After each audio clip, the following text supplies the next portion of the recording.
Hey, this is Juan Fana, and I'm here to talk to you about The Beginner's Guide, a narrative video game made by Davey Wreden.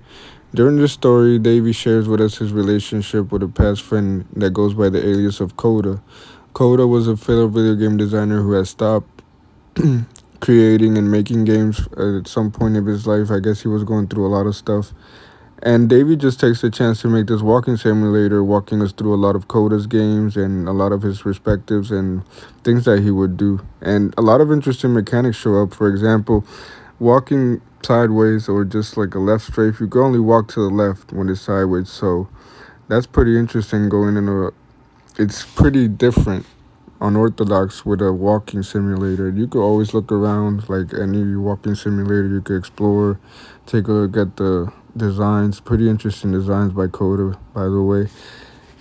Here you can see some of the complications with the left strafe. Like you would take every single door like that, but in this level and only this level, you could shoot, which was pretty interesting. It was explaining how the level wasn't finished at the time. Another one is to walk backwards. In this level, you can only walk backwards. You could walk backwards throughout the whole game. And then he has some speech interactions that happen in this level, not throughout the whole game, but he kind of touches on it and explains throughout the game certain things. And here he talks about this part. Here, Coda begins using a kind of dialogue system that he fashioned out of the engine's chat capabilities. Use the buttons on your gamepad to respond. As you see, there's only three choices for every text that you get. Another interesting mechanic that I had left out is that when you come to a certain point during the game, it has these puzzles with doors that you can interact with the doors. The door has a level. It's a simple interaction. When you pull the lever and it opens the door, you have to figure out how to open the second door.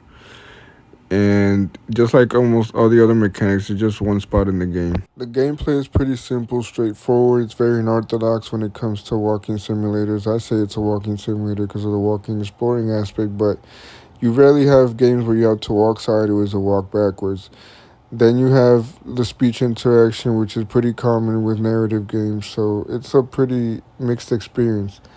The flow chart is that you start off the game, then you have to figure out the controls because he never mentions it, or it's not a place where you could just go look to see what controls you need to use. You look around and explore. Then further on through the game, you interact with objects depending on the level. And then it's not really a win or lose condition. It's just up to you if you really take something from this game mentally and learn something.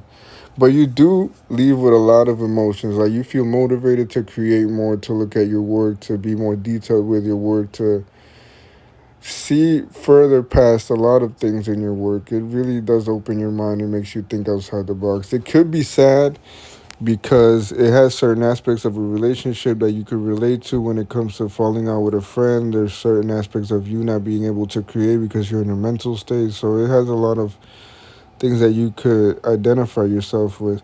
It can be frustrating. I had not experienced this, but I did let my nephew play, which is he's 5 years old, and he told me that he was tired of trying to figure out the controls and how it works. So it can be frustrating to some people depending on your level of gaming and how much you're interested in these type of games like that are very unorthodox.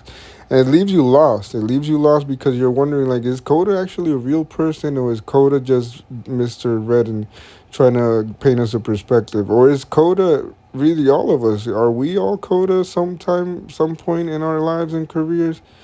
But the good thing about it is that throughout some talks that I found and some things, he talks about this Coda person and says that it's him, that it's just him trying to reach out to people, trying to talk to people and paint this point of view that he wants. And even in other talks, he talks indirectly about his purpose with games, just explaining how much he wants to reach people and how much he wants to just get in touch with people, that he's not really interested in making money, but that's most of his goals, explaining why this game is like this, and the method behind most of it is what some people would call madness. It helps us understand better.